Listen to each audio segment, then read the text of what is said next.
میں مبلغ بنوں سنتوں کا، خوب چرچا کروں سنتوں کا، ہو کرم بہر خاک مدینہ۔ الحمدللہ رب العالمین والصلاة والسلام علی سید الانبیاء والمرسلین، اما بعد فاعوذ باللہ من الشیطان الرجیم، بسم اللہ الرحمن الرحیم، الصلاة والسلام علیک یا رسول اللہ وعلی آلک واصحابک یا حبیب اللہ، الصلاة والسلام علیک یا نبی اللہ وعلی آلک واصحابک یا نور اللہ۔ فرمان مصطفیٰ صلی اللہ تعالی علیہ وآلہ وسلم ہے، بے شک اللہ تبارک و تعالی نے ایک فرشتہ میری قبر پر مقرر فرمایا ہے جسے تمام مخلوق کی آوازیں سننے کی طاقت دی ہے۔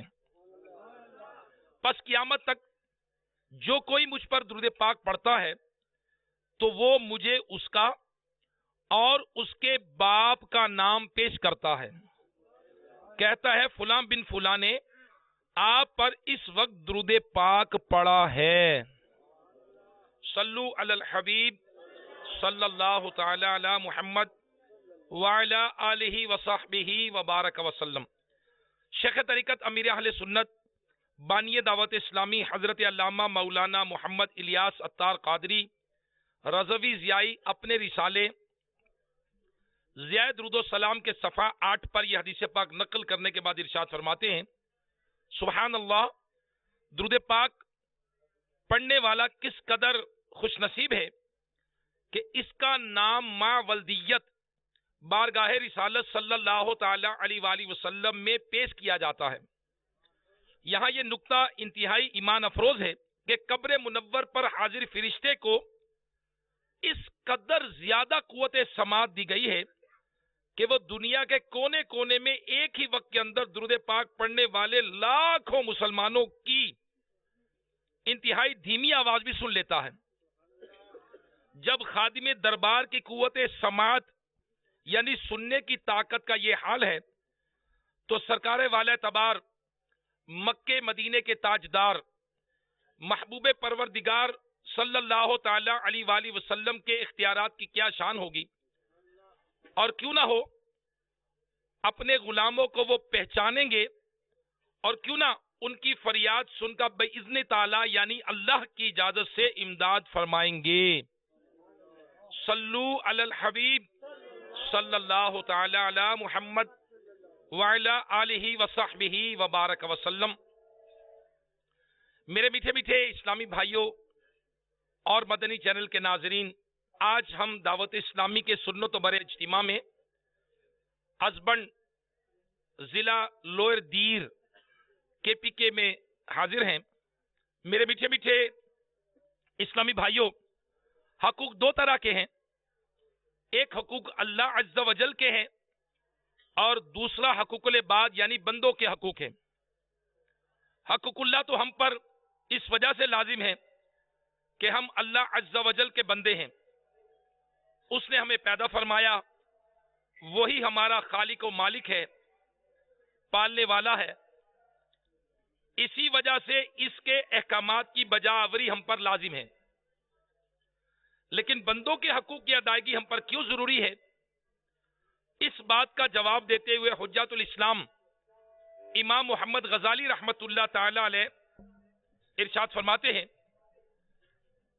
کہ انسان یا تو اکیلا رہتا ہے یا کسی کے ساتھ، اور چونکہ اس کا اپنے ہم جنس لوگوں کے ساتھ میل جول کے بغیر زندگی گزارنا بے حد مشکل ہے، لہذا اس پر مل جل کر رہنے کے آداب سیکھنا ضروری ہے۔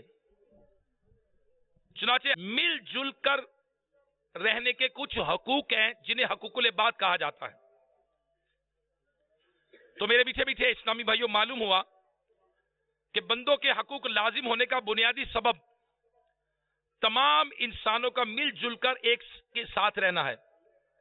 اور آج کے بیان میں انشاءاللہ عز و جل ہم حقوق العباد کے اہمیت کے متعلق مدنی پھول سننے کی کوشش کریں گے. وہ اسلامی بھائی جو ہسبنڈ ضلع دیر کے اندر اجتماع میں حاضر ہیں، توجہ فرمائیں. آئیے حقوق العباد کے حوالے سے ایک حکایت آپ کی خدمت میں عرض کرتا ہوں. میرے شیخ طریقت امیر اہل سنت بانی دعوت اسلامی حضرت علامہ مولانا محمد الیاس عطار قادری رضوی اپنے رسالے ظلم کا انجام صفحہ نمبر 13 پر روایت نقل کرتے ہیں کہ ایک شخص کو بعد وفات کسی نے خواب میں دے کر پوچھا، ما فعل اللہ بک، اللہ عز و جل نے آپ کے ساتھ کیا معاملہ فرمایا؟ کہا، اللہ تعالی نے مجھے بخش دیا لیکن حساب کتاب ہوا. یہاں تک کہ اس دن کے بارے میں پوچھ گچھ ہوئی جس روز میں روزے سے تھا اور اپنے ایک دوست کی دکان پر بیٹھا ہوا تھا.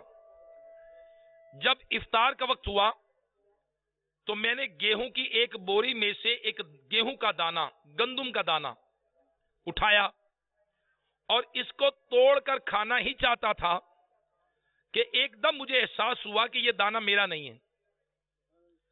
چنانچہ میں نے اسے جہاں سے اٹھایا تھا فوراً اس جگہ ڈال دیا اور مجھ سے اس کا بھی حساب لیا گیا.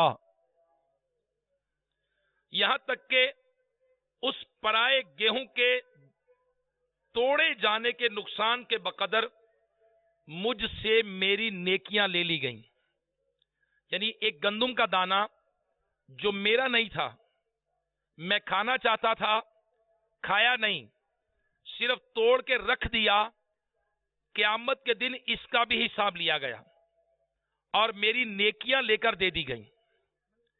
تو میرے میٹھے میٹھے اسلامی بھائیوں، غور کیجئے کہ جب پرائے گندم کے دانے کے ایک معمولی دانے کو بلا اجازت توڑنے کا اس قدر نقصان ہے کہ مرنے کے بعد اس شخص کو نیکیاں دینی پڑ گئیں، تو ایک مسلمان کے بنیادی حقوق پامال کرنا اور اس کی کچھ پرواہ نہ کرنا کس قدر نقصان اور خسارے کا سبب ہے.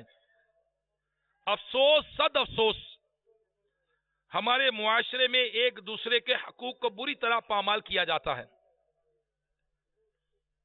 شیخ طریقت امیر اہل سنت بانی دعوت اسلامی حضرت علامہ مولانا محمد الیاس عطار قادری دامت برکاتہم العالیہ اس معاشرے کی حالت زار پر کڑن کا اظہار کرتے ہوئے فرماتے ہیں کہ اب صرف گیہوں کا دانہ توڑنے یا کھا جانے ہی کی بات کہاں ہے. آج کل تو کئی لوگ بغیر دعوت کے دوسروں کے یہاں پیٹ بھر کر کھانا کھا جاتے ہیں. دعوت نہیں ہے، بلایا نہیں ہے، مگر کھانا کھا جاتے ہیں. حالانکہ بغیر بلائے کسی کی دعوت میں گھس جانا شرعاً منع ہے، گناہ ہے. ابو داؤد شریف کی حدیث پاک میں یہ بھی ہے کہ جو بغیر بلائے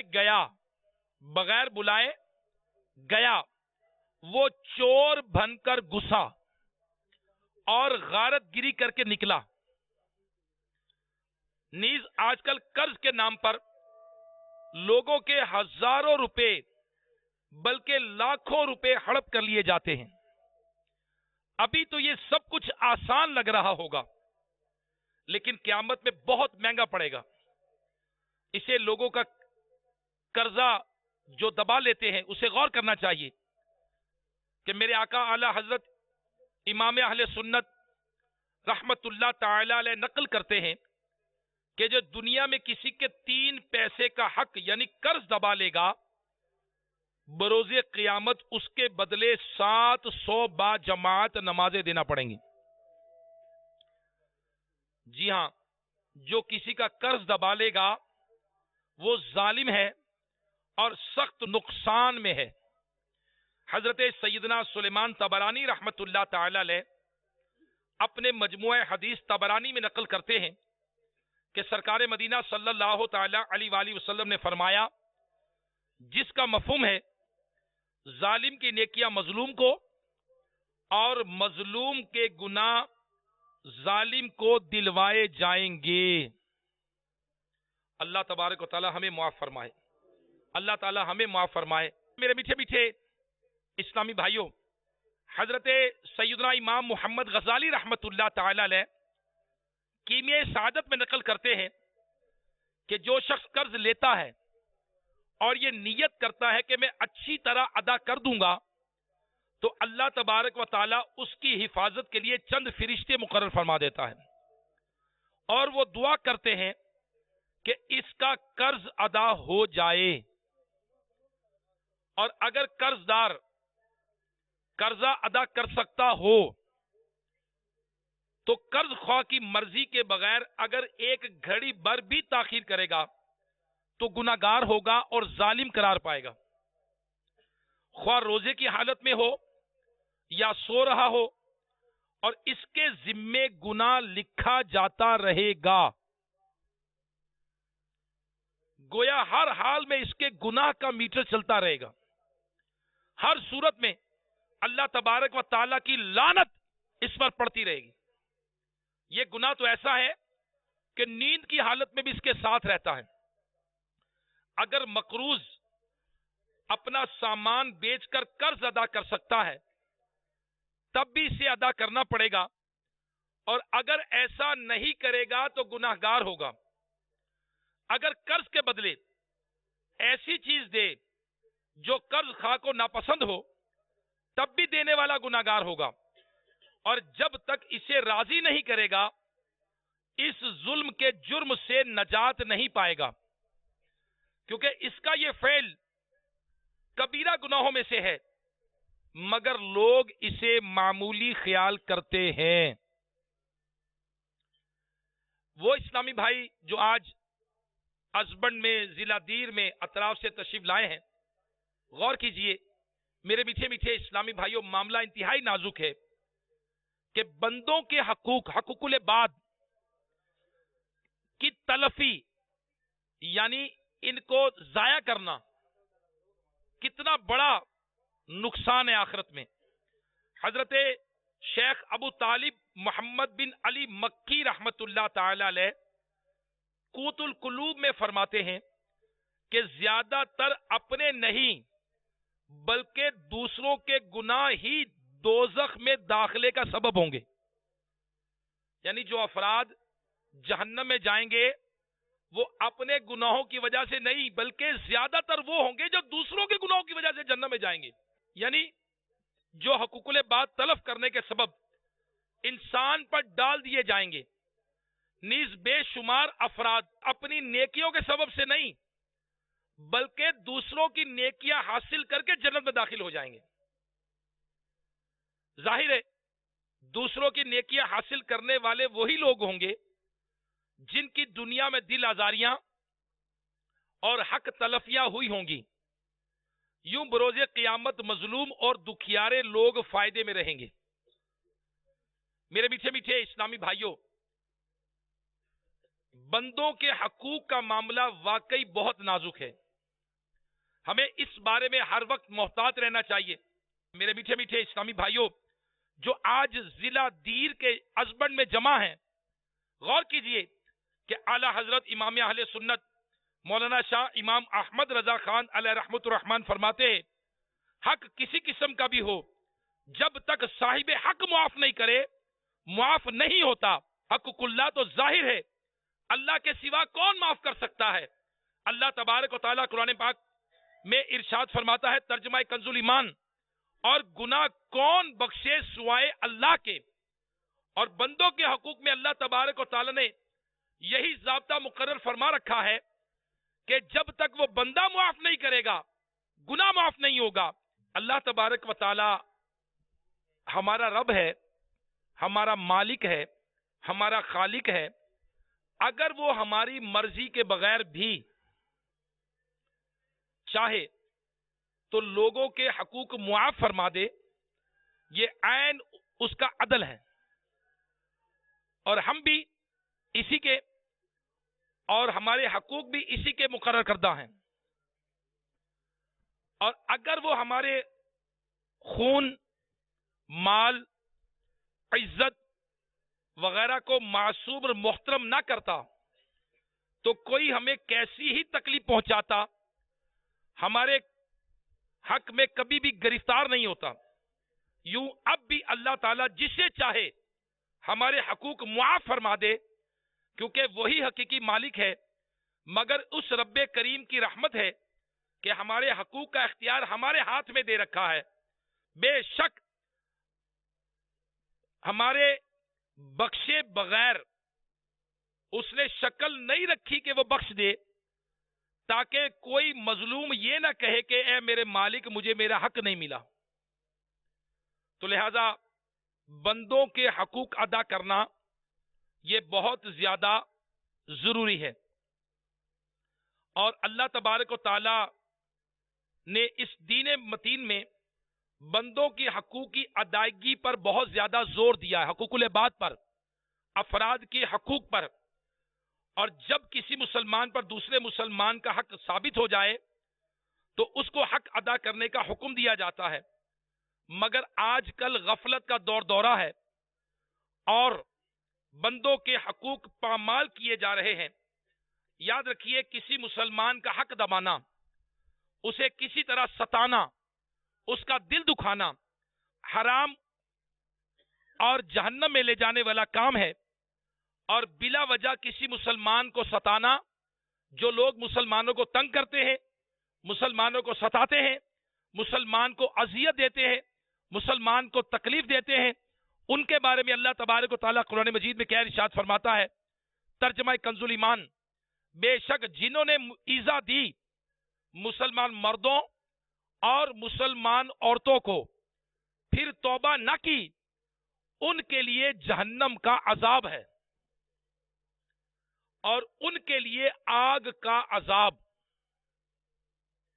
تو میرے میٹھے میٹھے اسلامی بھائیو جو آج ازبرڈ میں جمع ہیں، غور کیجئے کہ مسلمانوں کے حقوق کو ادا نہ کرنا، مسلمان کو ظلم و ستم کا نشانہ بنانا، مسلمان کو تکلیف دینا، اسے عذاب نار یعنی آگ کے عذاب کی وعید سنائی گئی ہے. اس لیے خوب محتاط رہنا چاہیے اور مسلمانوں کو بلا وجہ ڈرانے، دھمکانے، ان کا حق دبانے سے ہمیشہ باز رہنا چاہیے. کسی سے ناانصافی کرنے، کسی کے بھرے مجمع میں ذلیل کرنے، بے عزتی کرنا، گالیاں دینا، مارنا، پیٹنا، ہر وہ کام جس سے دوسرے مسلمان کے حقوق پامال ہوتے ہوں، یقیناً یہ ظلم ہے. حضرت سیدنا شریف جرجانی رحمت اللہ تعالی علیہ فرماتے ہیں، کسی چیز کو اس کے علاوہ کہیں اور رکھ دینا یہ ظلم ہے. جبکہ شریعت میں ظلم سے مراد یہ ہے کہ کسی کا حق مارنا، کسی کو غیر محل میں خرچ کرنا، کسی کو بغیر قصور کے سزا دینا. یاد رکھیے، ظلم کا انجام بہت ہی بھیانک اور خطرناک ہے. ظالم شخص آخرت میں تو عذاب کا شکار ہوتا ہی ہوتا ہے، لیکن بعض اوقات ایسا شخص دنیا میں بھی سخت حالات سے دوچار ہوتا ہے. حضرت ابو موسیٰ اشعری رضی اللہ تعالیٰ عنہ سے روایت ہے کہ سرکار مدینہ صلی اللہ تعالیٰ علیہ وسلم نے ارشاد فرمایا، بے شک اللہ تبارک و تعالیٰ ظالم کو مہلت دیتا ہے یہاں تک کہ جب اس کو اپنی پکڑ میں لیتا ہے پھر نہیں چھوڑتا. یہ فرما کر نبی کریم صلی اللہ تعالیٰ علیہ وآلہ وسلم نے پارہ 12 سورہ ہود کی آیت نمبر 102 ارشاد فرمایا، ترجمہ کنز الایمان: اور ایسی ہی پکڑ ہے تیرے رب کی کہ جب بستیوں کو پکڑتا ہے ان کے ظلم پر، بے شک اس کی پکڑ دردناک کڑی یعنی سخت ہے. تو میرے میٹھے میٹھے اسلامی بھائیوں، خوگو اسلامی روڑوں، حدیث مبارکہ میں کئی مقامات پر بندوں کے حقوق کی اہمیت بیان کی گئی ہے. آئیے اس میں نبی کریم صلی اللہ تعالی علیہ وآلہ وسلم کے 4 حدیثیں میں آپ کو سناتا ہوں. نمبر 1، نبی کریم صلی اللہ تعالی علیہ وسلم نے ارشاد فرمایا، مسلمان کی سب چیزیں مسلمان پر حرام ہیں، اس کا مال، اس کی آبرو، اس کا خون. آدمی کو برائی کے لیے اتنا ہی کافی ہے کہ وہ اپنے مسلمان بھائی کو حقیر جانے. نمبر 2، آقا صلی اللہ تعالی علیہ وآلہ وسلم نے فرمایا، جس کے ذمے اپنے بھائی کا آبرو وغیرہ کسی بات کا ظلم ہو اسے لازم ہے کہ قیامت کا دن آنے سے پہلے یہی دنیا میں معافی مانگ لے، کیونکہ وہاں نہ دینار ہوں گے اور نہ ہی درہم۔ اگر اس کے پاس کچھ نیکیاں ہوں گی تو بقدرے اس کے حق کے اس سے لے کر اسے دے دی جائیں گی، ورنہ اس مظلوم کے گناہ اس ظالم کے سر پر ڈال دیے جائیں گے۔ نمبر 3، دفتر یعنی رجسٹر 3 ہے۔ ایک دفتر میں اللہ تبارک و تعالی کچھ نہ بخشے گا، اور ایک دفتر کی اللہ تعالیٰ کو کچھ پرواہ نہیں، اور ایک دفتر میں اللہ تبارک و تعالیٰ کچھ نہ چھوڑے گا، اور وہ دفتر جس میں اصلاً کچھ معافی نہیں، وہ تو کفر ہے اور کسی طرح نہ بخشا جائے گا، اور وہ دفتر جس کی اللہ تعالیٰ کو کچھ پرواہ نہیں، وہ بندے کا گناہ ہے۔ اگر کسی دن کا روزہ ترک کیا یا نماز چھوڑی، اللہ تعالیٰ چاہے تو معاف کر دے اور درگزر فرمائے، اور وہ دفتر جس میں اللہ تعالیٰ کچھ نہ چھوڑے گا، وہ بندوں کا آپس میں ایک دوسرے پر ظلم ہے کہ وہ اس میں بدلہ ضرور ہونا ہے۔ نبی کریم صلی اللہ تعالی علیہ وسلم نے ارشاد فرمایا، تم لوگ حقوق حق والوں کے سپرد کرو گے، حتیٰ کہ بے سینگ والی کا سینگ والی بکری سے بدلہ لیا جائے گا۔ قیامت کے دن بے سینگ والی، جس بکری کے سینگ نہیں ہے، اگر سینگ والی بکری نے اس کو دنیا میں سینگ مارا تو قیامت کے دن اس بکری سے بھی اس کو بدلہ دلایا جائے گا۔ اتنے حقوق العباد کے معاملات سخت ہیں، لہذا میرے میٹھے میٹھے اسلامی بھائیوں، اللہ کا خوف رکھنے والے نیک بندے حقوق العباد کے معاملات میں بہت احتیاط کرتے ہیں، حیرت میں ڈال دیتے ہیں۔ منقول ہے کہ حضرت سیدنا عبداللہ ابن مبارک رضی اللہ تعالیٰ عنہ کو سفر پر روانہ ہوتے وقت کسی نے دوسرے کا خط پہنچانے کے لیے دیا۔ آپ رحمت اللہ علیہ نے اونٹ کرائے پر لیا تھا۔ سواری والے سے اجازت لینی ہوگی، کیونکہ میں نے اس کو سارا سامان دکھایا ہے اور یہ خط زائد شے ہے، یہ خط زیادہ ہے۔ کئی اونٹ والے کو جو سامان دکھایا تھا اس وقت میرے پاس خط نہیں تھا، اب خط آ گیا تو اس کو دکھانے کا بھی یہ خط زیادہ ہو گیا ہے۔ تو میرے پیارے پیارے اسلامی بھائیوں، لہٰذا عبداللہ ابن مبارک رضی اللہ تعالی عنہ حقوق العباد کی پرواہ کرتے ہیں۔ انشاءاللہ دیر والے، ہسبینڈ والے، انشاءاللہ ہم بھی نیت کرتے ہیں، ہم بھی دوسروں کے حق کو ادا کریں گے انشاءاللہ عز و جل۔ ہم کسی پر ظلم نہیں کریں گے، ہم انشاءاللہ دوسروں کا خیال کریں گے، انشاءاللہ چھوٹوں پر شفقت کریں گے، بڑوں سے محبت کریں گے، انشاءاللہ ہم اللہ تعالیٰ اس کے رسول کی نافرمانی نہیں کریں گے، ہم اللہ کے بندے ہیں، اللہ کے بندے بن کر رہیں گے۔ اور پیارے پیارے اسلامی بھائیوں، میرے شیخ طریقت امیر اہل سنت مولانا محمد الیاس عطار قادری دامت برکاتہم العالیہ، آپ ہمیں صبح صدائے مدینہ کا ذہن دیتے ہیں کہ ہم اٹھیں اور صبح صبح لوگوں کو فجر کے لیے اٹھ کر آواز لگائیں، صدا لگائیں، صدائے مدینہ لگائیں۔ اور یہ دعوت اسلامی کے مدنی کاموں میں سے ایک کام ہے، 12 مدنی کام صدائے مدینہ۔ تو آپ بھی نیت کیجئے، انشاءاللہ عز و جل ہم بھی فجر کی نماز پڑھیں گے اور انشاءاللہ عز و جل دوسرے مسلمانوں کو بھی جگائیں گے انشاءاللہ۔ یہ 72 مدنی انعامات میں سے مدنی انعام نمبر 35 ہے۔ کیا آج آپ نے صدائے مدینہ لگائی؟ تو فجر کے لیے مسلمانوں کو جگانا صدائے مدینہ کہلاتا ہے۔ انشاءاللہ عز و جل ہسبینڈ والے، دیر والے، اس کے اطراف والے، انشاءاللہ عز و جل فجر کی نماز میں انشاءاللہ رونق ہوگی، ہم صلاۃ و سلام پڑھیں گے، انشاءاللہ لوگوں کو جگا کر مسجد میں لائیں گے انشاءاللہ عز و جل۔ مسجد برو تحریک جاری رہے گی، مسجد برو تحریک، مسجد برو تحریک۔ تو انشاءاللہ ہم مسجد آباد کریں گے، نمازیوں کو بلا کر لائیں گے، فجر سے پہلے لائیں گے انشاءاللہ۔ تو دعوت اسلامی کے مدنی ماحول میں تو الحمدللہ اگر کوئی بے نمازی بھی آتا ہے تو نمازی بن جاتا ہے، اگر سنتوں کا عامل نہیں تھا وہ سنتوں کا عامل بن جاتا ہے۔ اور الحمدللہ حقوق العباد کے حوالے سے میرے شیخ طریقت امیر اہل سنت مولانا محمد الیاس قادری صاحب کی سوچ سنیے کہ آپ ارشاد فرماتے ہیں کہ ماں باپ اور بچوں کی حق تلفی نہ ہوتی ہو تو کسی قسم کا گناہ نہ کرنا پڑے تو 12 ماہ کا سفر ضرور کیجئے، 12 ماہ کا سفر ضرور کیجئے۔ دعوت اسلامی کے 3 دن کے مدنی قافلے سفر کرتے ہیں، دعوت اسلامی کے 12 دن کے مدنی قافلے سفر کرتے ہیں، دعوت اسلامی کے ایک ایک ماہ کے مدنی قافلے سفر کرتے ہیں، دعوت اسلامی کے 12 ماہ کے مدنی قافلے سفر کرتے ہیں، اور دعوت اسلامی کے ساتھ لوگ وقف مدینہ ہو جاتے ہیں۔ وقف مدینہ کیا ہے؟ اپنے آپ کو دین کی خدمت کے لیے دعوت اسلامی کے سپرد کر دینا، کہ ہمیں چاہے ہمارے علاقے میں بھیجیں، ہمیں چاہے اپنے صوبے میں بھیجیں، ہمیں دنیا کے جس ملک میں جہاں چاہے دعوت اسلامی جب چاہے بھیج دے، ہم نبی کریم صلی اللہ تعالی علیہ وسلم کی سنتیں سیکھنے کے لیے اور سکھانے کے لیے تیار ہیں۔ تو میرے شیخ طریقت امیر علیہ سنت فرماتے ہیں کہ اگر ماں باپ اور بچوں کی حق تلفی نہ ہوتی ہو تو کسی قسم کا گناہ نہ کرنا پڑے تو 12 ماہ کا سفر ضرور اختیار فرمائیں۔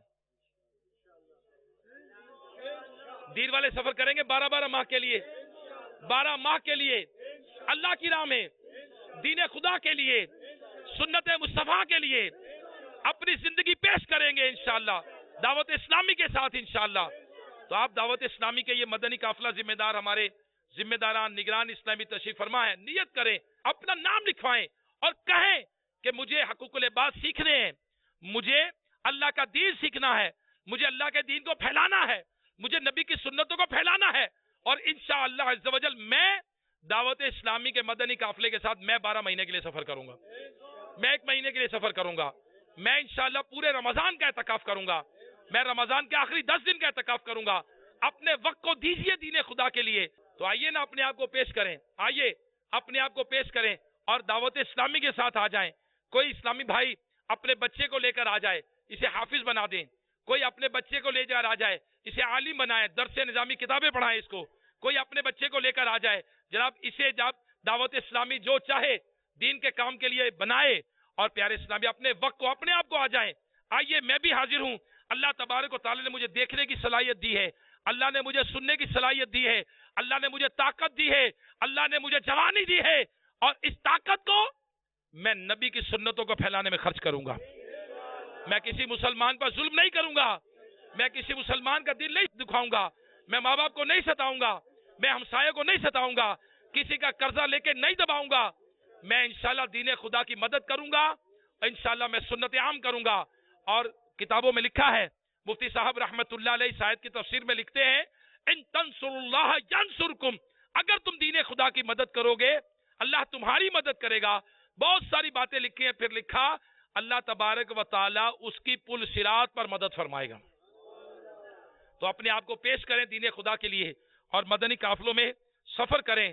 تو دعوت اسلامی کے جو مدنی مذاکرے ہیں، ہر ہفتے کو عشاء کے بعد مدنی مذاکرہ ہوتا ہے، اس میں بھی علم دین حاصل کرنے کا موقع ملتا ہے، حقوق العباد کے حوالے سے سوچ ملتی ہے۔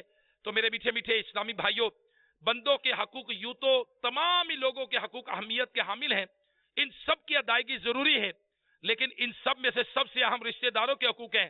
جب ایک عام مسلمان کے ساتھ حسن سلوک کرنے اور اس کے حقوق ادا کرنے کی ترغیب موجود ہے، تو وہ افراد جن کے ساتھ خون کے رشتے ہوں ان سے تو حسن سلوک کرنے اور ان کے حقوق کی ادائیگی کے لیے اہمیت اور زیادہ بڑھ جاتی ہے۔ یہی وجہ ہے کہ دین اسلام نے ہمیں صلہ رحمی کی ترغیب دلائی ہے۔ صلہ رحمی کا مطلب یہ ہے کہ اپنے عزیزوں اور رشتہ داروں سے اچھا سلوک کرنا۔ حدیث پاک میں آتا ہے، بڑی توجہ سے سننی ہے، دین والے سنیں گے؟ یہ حدیث سنا رہا ہوں، دیکھیے سنیے ذرا، حدیث نبوی سنا رہا ہوں صلی اللہ تعالی وسلم، آقا کا فرمان سنا رہا ہوں۔ اگر ہم کسی سے بات کر رہے ہوں، ہمارا دل چاہتا ہے یہ توجہ کے ساتھ سنیں، ایسے ہی ہے؟ تو یہ کس کی بات سنا رہا ہوں؟ نبی کی بات۔ تو دیکھیں توجہ کے ساتھ سننا ہے۔ تو حدیث پاک میں آتا ہے، بے شک اللہ تعالیٰ نے ایک قوم کی وجہ سے دنیا کو آباد کر رکھا ہے۔ کس کی وجہ سے؟ ایک قوم کی وجہ سے دنیا کو آباد کر رکھا ہے، اور ان کی وجہ سے مال میں اضافہ کرتا ہے، اور جب سے انہیں پیدا فرمایا ہے ان کی طرف ناپسندیدہ نظروں سے نہیں دیکھا۔ عرض کی گئی، یا رسول اللہ صلی اللہ تعالی علیہ وسلم وہ کیسے؟ ارشاد فرمایا، ان کے اپنے رشتہ داروں سے تعلق جوڑنے کی وجہ سے، یعنی وہ جو رشتہ داروں سے تعلق جوڑتے ہیں، رشتہ داروں سے اچھا سلوک کرتے ہیں، اس وجہ سے اللہ تعالیٰ نے اس دنیا کو آباد کر رکھا ہے، اور کبھی بھی انہیں ناپسندیدہ